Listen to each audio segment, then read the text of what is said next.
I came home early from work. My firm had given us the afternoon off, some milestone anniversary celebration, HR handing out early dismissals like party favors. I remember being happy about it.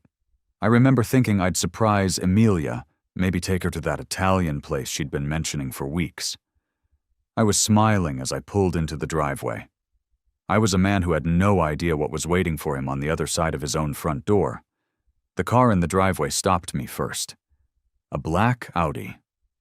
Nice one. Newer model. Parked in the spot where I usually put the trash bins on collection day. I didn't recognize it. I told myself it was probably a neighbor, maybe someone visiting from down the street. I told myself a lot of things in those few seconds between the driveway and the door, and every single one of them was wrong. I walked inside and heard laughter. Not Emilia's laugh, or not only Emilia's laugh. There was a man's voice mixed into it, low and easy and comfortable, the kind of comfortable that takes time to build. I stood in the hallway, with my keys still in my hand, and listened to the two of them in the kitchen, and even then, even with every instinct in my body starting to sound alarms, I still tried to talk myself into innocence. Old friend, cousin, work colleague. I had a whole story invented before I even turned the corner. He was sitting at my kitchen counter, tall, broad-shouldered, with his sleeves rolled up and a coffee mug in his hand. My coffee mug, the big gray one Emilia had given me for my birthday 2 years ago, laughing at something she'd said. Emilia was at the stove with her back to me, but still in the kind of comfortable clothes she only wore around people she trusted completely. Her hair was loose. She looked relaxed in a way I hadn't seen in months. Neither of them heard me come in. I stood there for 3 full seconds before Emilia turned and saw me. Her expression did something complicated. Surprise first, then something that looked almost like guilt, and then a very deliberate reset into a smile that didn't quite reach her eyes. "Kevin, you're home early." She said it brightly, like this was wonderful news, like the man sitting at my counter with my coffee mug was the most natural thing in the world. "Who is this?" I asked. I heard my own voice come out quiet, which wasn't what I felt. "This is Daniel," she said. "I've mentioned him before, from my yoga class." She had not mentioned him before. Daniel uncurled himself from the stool and extended a hand with the easy confidence of a man who had absolutely no idea he should feel uncomfortable. "Kevin, good to finally meet you. Emilia talks about you all the time." I shook his hand. I don't know why. Muscle memory, maybe. Years of being a polite person working against me. The coffee mug sat on my counter and looked at me. That evening, after Daniel left, I asked Emilia how long she'd known him. She said a few months. I asked why he'd never come up in conversation. She said I never asked about her friends. I asked why he was in our house on a Tuesday afternoon. She said they'd been at yoga and decided to come back for coffee. All of it sounded reasonable in the way that only lies do. Too smooth, too evenly spaced, no rough edges anywhere. I told myself I was being paranoid. She'd never given me a real reason not to trust her. 8 years. We'd built something real, I thought. A house, a life, habits and inside jokes, and a shared history that felt like it meant something. I was not a man who panicked over a stranger in his kitchen. I kept telling myself that for the next 3 weeks. Daniel kept appearing. At first it was casual. A mention here, a late yoga session there. Then he started coming by the house when I wasn't home, and Emilia would mention it afterward with the specific casualness of someone who has practiced sounding casual. Then, one night I came home and found his jacket hanging on the hook by the door, right next to mine, and Emilia explained he'd left it by accident, and she'd bring it to him tomorrow. I picked up the jacket and found a receipt in the pocket. Dinner for 2, or the restaurant 2 blocks from our house, the same Thursday 2 weeks ago when Emilia had told me she was visiting her sister. I put the receipt back in the pocket. I hung the jacket back up. I went upstairs and sat on the edge of the bed in the dark for a long time, and I felt something inside me that I can only describe as the exact sensation of a floor giving way beneath your feet. That split second of freefall before you understand that the thing you were standing on was never as solid as you thought. But I still didn't confront her. Not yet. Because there was a part of me, a stubborn, stupid part, that needed to be absolutely certain before I blew up the life I'd been living. I needed it to be undeniable. I needed her to have no exit. I didn't have to wait long. 2 Saturdays later, Emilia sat me down at the kitchen table with the careful expression of someone who has rehearsed a speech. She folded her hands. She told me she needed to tell me something. She said she'd been going through a difficult time emotionally, that she felt disconnected, that she had found comfort in an unexpected place. I already knew, but I let her keep talking. She said Daniel was going through a rough patch. His living situation had become complicated. The word she used was complicated, and he needed somewhere to stay temporarily. She said she wanted him to stay in our guest room. I heard the words, and for a moment I genuinely thought I had misunderstood them. "You want your boyfriend to move into our house," I said. She flinched at the word boyfriend. "It's not like that, Kevin. He's a friend who needs help. And we have the space." "Emilia." I said her name the way you say a word when you want someone to stop talking. I found the dinner receipt in his jacket. The room went very quiet. She didn't deny it. I'll give her that much. She didn't insult me by trying to deny it. She sat there and let the silence confirm everything. And then she said, slowly, that things had gotten complicated between them, that she hadn't meant for it to happen, that she still cared about me. "Stop," I said. She stopped. "You want to move the man you're sleeping with into our guest room?" "I want to help a friend." "No." I stood up. "No. That is not happening." And this is the part that still makes my blood boil when I think about it, even now. This is the part that I replay and feel the rage climb back up my chest, fresh and hot every single time. Emilia looked at me with an expression of mild, patient disappointment, the kind of look you give someone who is making a scene at a restaurant. And she said, calmly, "Kevin, I think you're overreacting." Overreacting. I, who had just been told my wife wanted to install her affair partner in our guest room, was overreacting. I looked at her for a long moment.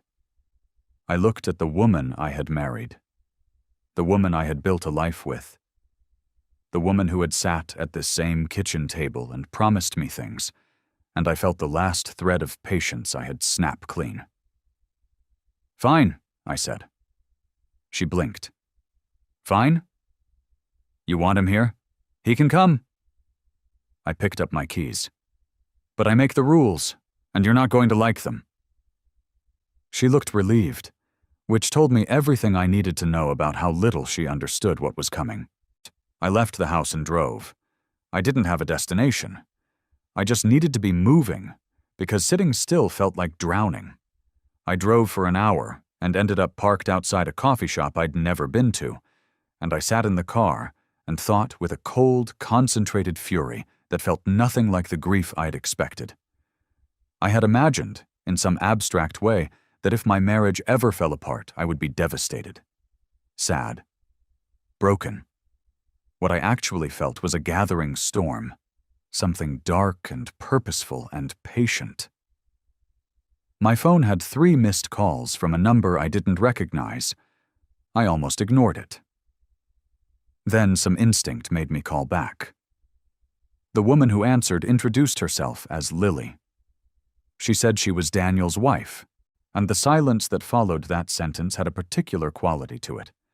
The quality of an entire situation suddenly revealing its true shape after you've been staring at it from the wrong angle. I asked her how she'd gotten my number. She said she'd been trying to track down anyone connected to Daniel for weeks, that she knew something was wrong, that she'd found our address in his messages, and called the house landline first, and Amelia had hung up on her. Of course, Amelia had hung up on her. Lily's voice was controlled, but only barely. She was a woman holding herself together through sheer determination.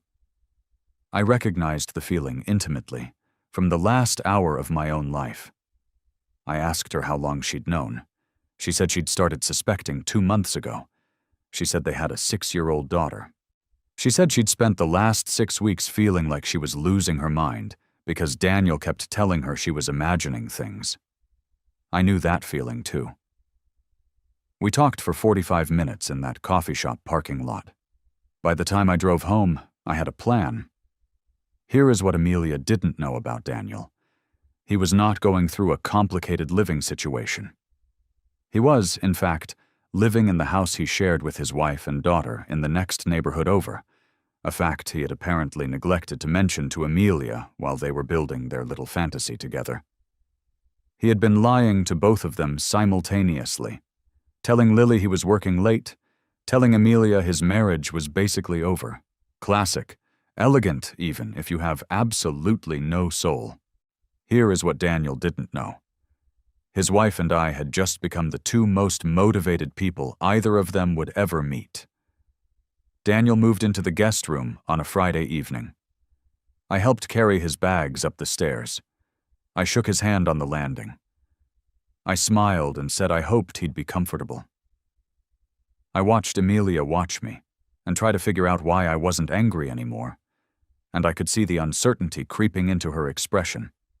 But she didn't ask. She should have asked. That same Friday evening, while Daniel was settling into the guest room and Amelia was downstairs making dinner for the 3 of us, like this was a completely normal arrangement, I called Lily and told her the guest room situation had commenced. She already had a bag packed. This had been the plan all along. I told Amelia that Lily was coming to stay with us. Amelia looked up from the stove. "Who?" "Lily," I said. "Daniel's wife." The spoon Amelia was holding clattered against the pot. She turned to face me, and I watched the color drain from her face in real time. "What?" "We have space," I said pleasantly. "You said so yourself." "Kevin, you said I was overreacting." I leaned against the counter with my arms crossed. "So I'm not. I'm being completely reasonable. A woman needs a place to stay. We have a room." I paused. "Oh, wait. Daniel's in the guest room. I guess she'll have to take the master bedroom." The look on Amelia's face in that moment is something I will carry with me forever, filed carefully away under the category of moments of absolute clarity. It was the look of someone who had constructed a house of cards and is now watching someone point a fan directly at it. "What, you can't be serious," she whispered. "I'm very serious," I said. "In fact, she should be here in about 20 minutes, so you might want to give Daniel a heads up." I have never enjoyed the next 20 minutes of my life more than I enjoyed them. I sat on the couch with a glass of water and listened to Amelia go upstairs and speak to Daniel in frantic, hushed tones, and then listened to Daniel's voice go from confused to alarmed, and then listened to the very specific quality of silence that follows 2 people realizing that their carefully managed parallel lives have just been placed in the same room. Lily arrived with her bag and her daughter, a bright-eyed 6-year-old named Lily, who had no idea what was happening and was mostly interested in whether we had a dog. We didn't, but I promised her I'd find a movie about one. I took their bags upstairs. Daniel was standing at the top of the stairs when we reached the landing. He and Lily looked at each other. 6 years of marriage, a child, and a pile of lies all occupying the same hallway at once. "Hi, Daniel," Lily said. Her voice was completely steady. I had, in the space of a week, developed an enormous amount of respect for this woman. Daniel looked at me. His expression was cycling through things too fast to name. "Make yourself at home," I told Lily, and opened the master bedroom door. She walked in with Lily and closed the door behind them. I turned back to Daniel, who was still standing in the hallway looking like a man who had just walked into a plate glass window. "Guest room's down the hall," I said. "Breakfast is at 7. I went back downstairs. Amelia was in the kitchen, but gripping the counter with both hands, not moving. She heard me come in and turned around, and her face was doing something I'd never seen it do before, cycling between anger, shame, and something that looked almost like fear. "This is insane," she said. "Is it?" I opened the refrigerator and got out the orange juice. "You said we had the space. Turns out we had more than either of us realized." "Kevin, you cannot. I'm not doing anything." I poured a glass with the calm of a man who has made peace with exactly what is happening. "I am being completely reasonable. You invited a guest." "I invited a guest. We're a hospitable household." "She is his wife." "Yes," I said. "She is. Which is something you might have found useful to know about 2 months ago." Amelia's mouth opened, closed, but a specific understanding moved across her face. The understanding that Daniel had not been fully honest with her either. I watched her process that. I watched it land. "He told me they were basically separated," she said quietly, almost to herself. "He told her he was working late," I said. "You two have a lot to catch up on." The next 3 days in that house were the most extraordinary sociological experiment of my life.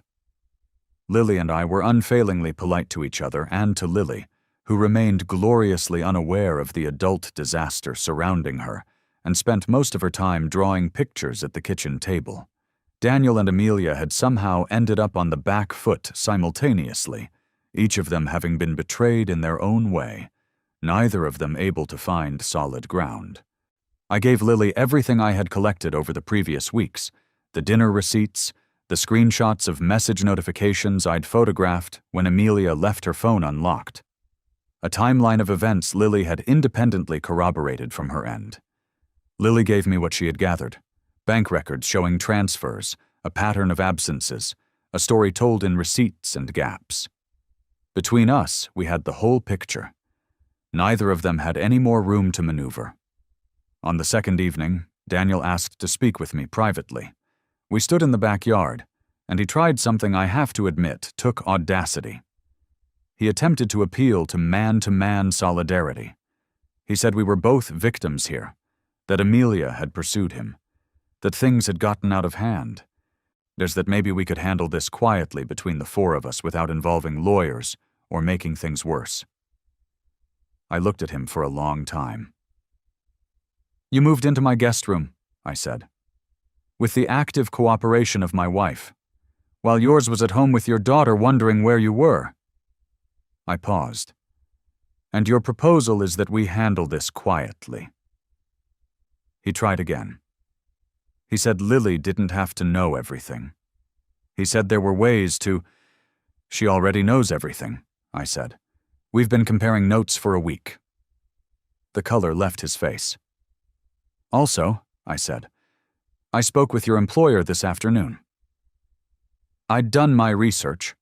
Daniel was a senior account manager at a financial services firm, the kind of company where personal conduct matters, where clients want to know their money is being handled by someone reliable.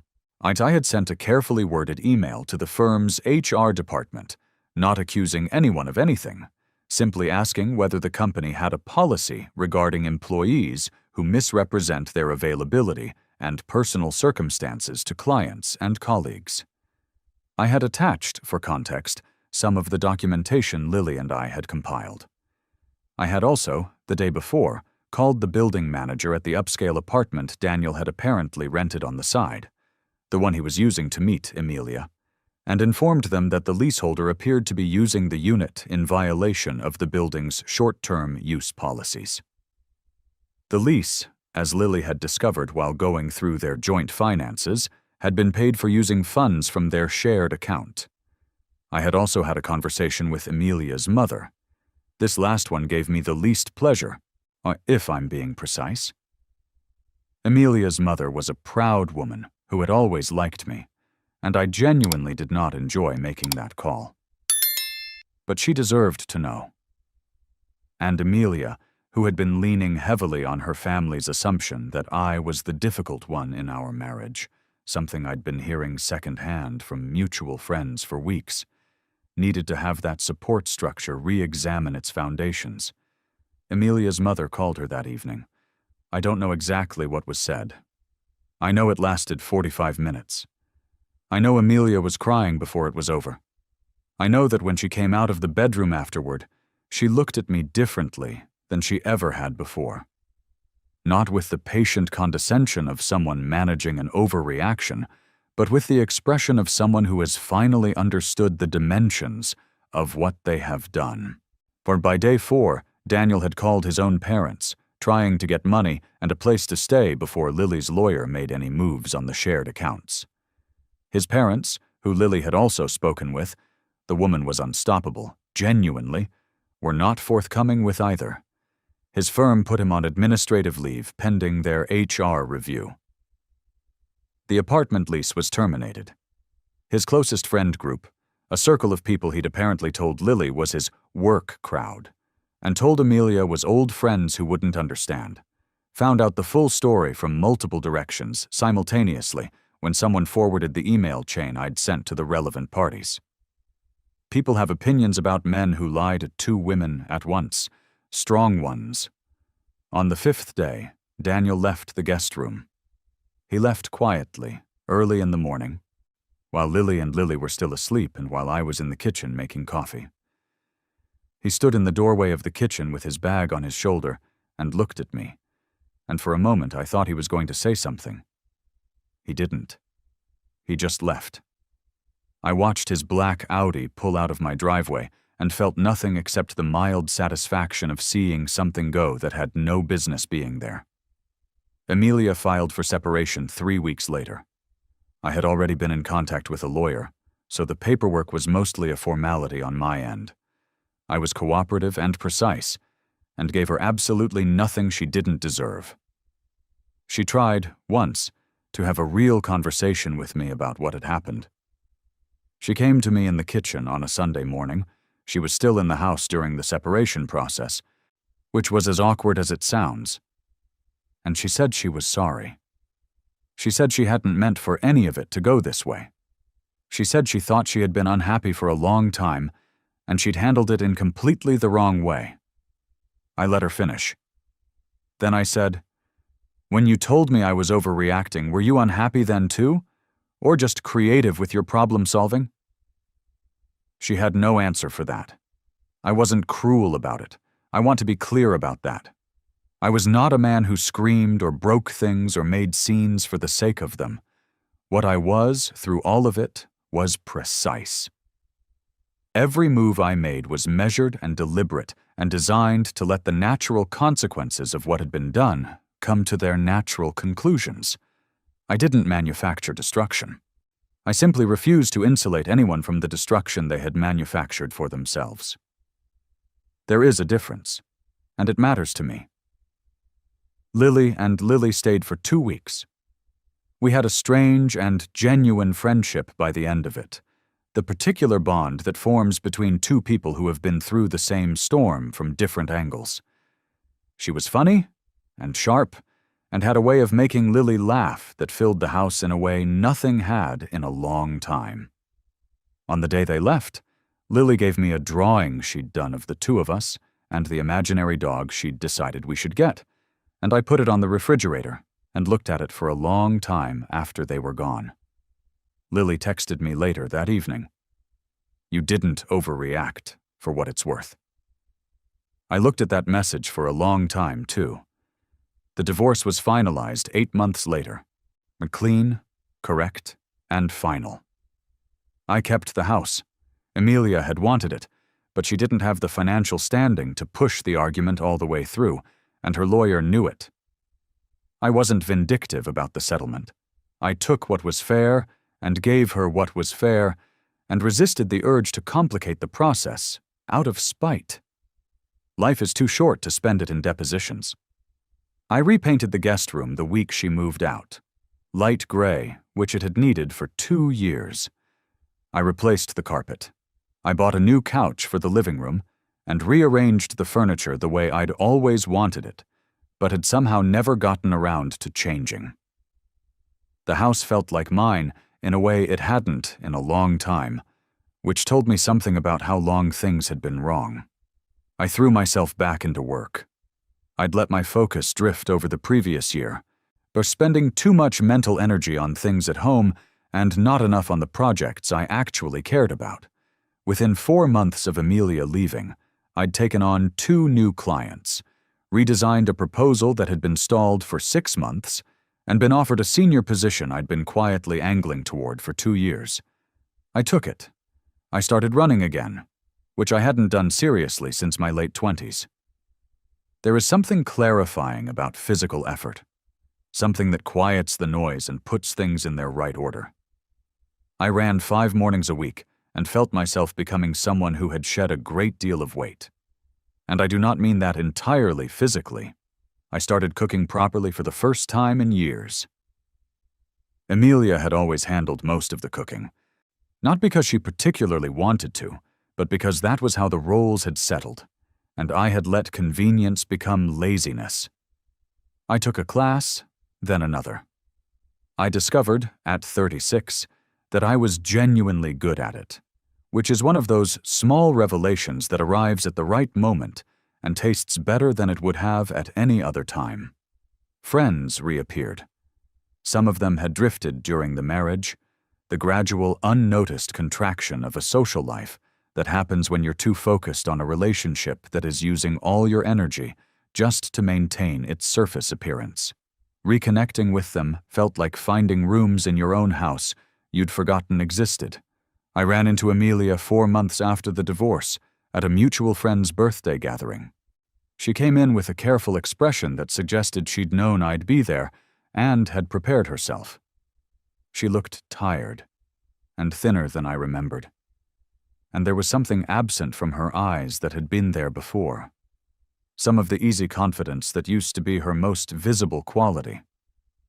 We spoke for about 3 minutes. Politely, she asked how I was. I told her honestly, good. She asked about the house. I said I'd repainted. She nodded. Then someone called her name from across the room, and she excused herself. And that was the end of it. 3 minutes, 8 years, and 3 minutes was all either of us had to say. I drove home that night and sat in the kitchen I had rearranged and looked at Lily's drawing still on the refrigerator. I thought about how strange it is to watch the shape of your life change so completely that you can stand in the same room where things fell apart and feel, not grief exactly, but something closer to clearness. Something that has more air in it. My colleague Priya had been quietly, persistently present throughout the preceding year. Someone I had known professionally for 3 years, but had never really known as a friend, until she started showing up with coffee when I had early meetings, and staying late when I was stuck on a project and saying, with comfortable directness, things that were true even when I wasn't ready to hear them. She had not made anything romantic when it wasn't right for that. And when it finally was, she did it so naturally that it felt less like a new beginning than a continuation of something that had been building honestly for a long time. She came to dinner at my house for the first time on a Friday in November. I made pasta from scratch, which she claimed was an unfair first impression to set. We talked until midnight. She noticed Lily's drawing on the refrigerator and asked about it, and I told her the whole story, and she listened without filling in the silence prematurely, which is rarer than it should be. She came back the following Friday, and the one after that. I heard through the mutual friend circuit, the way you hear things after a divorce, that Daniel and Lily's situation had resolved through legal channels that were not gentle to him. The conduct questions at his firm had not resolved in his favor. He had moved in with his parents at 38, which is not a tragedy but does have a quality of consequence to it that is hard to argue with. I heard that Amelia had moved to a smaller apartment across town and was working longer hours. I heard she was not dating anyone seriously. I did not go looking for this information and did not linger on it when it arrived. It arrived, I noted it, and it departed without leaving much behind. The truth is, and I am being as precise about this as I am about everything, I did not feel triumphant. Triumph suggests that I was in competition, and I was not. I was a man who had been made a fool of in his own house, who had responded to that with the tools he had available, and who had then gotten on with the business of his own life. The score, if there was a score, settled itself without my sustained attention. What I felt, mostly, was free. 1 year after the divorce was finalized, I ran my first half-marathon. Priya stood at the finish line with a sign that said something embarrassing and a very good bottle of wine for afterward, and I crossed the line with my legs burning and my chest full of something I had no need to name. My house had good light in the mornings. My job was work I was proud of. My friendships were honest and maintained and real. I was in a relationship with someone who had never once made me wonder about the second layer of what she meant. I thought, occasionally, about what Amelia had said, that I was overreacting. I thought about how that word carries a specific contempt in it. The suggestion that your feelings are disproportionate, that your anger at being wronged is itself the problem, that if you could just dial it back, calm down, see reason, everyone would get along fine. I thought about how much of my marriage had operated on that same principle, that my discomforts and doubts were inconveniences to be managed rather than signals to be heard. I thought about how long I had been trained, by small moments accumulating over years, to second-guess my own perceptions. I thought about all of this, and then I went for a run. The morning I'm thinking of specifically, the morning I keep coming back to, is a Saturday in early spring. I woke up before the alarm and lay in the good quiet of a house that was entirely mine, and thought about the previous 2 years with the kind of perspective that can only come from distance, the whole story, or from the black Audi in the driveway to Daniel's bags in the hallway, to Lily's drawing on the refrigerator to the finish line, to this exact morning. What I came back to was this. When Amelia said I was overreacting, she was counting on something. She was counting on the version of me that doubted himself, that smoothed things over, that let discomfort pass to avoid confrontation. She had met that man 8 years earlier, and she had learned to rely on him.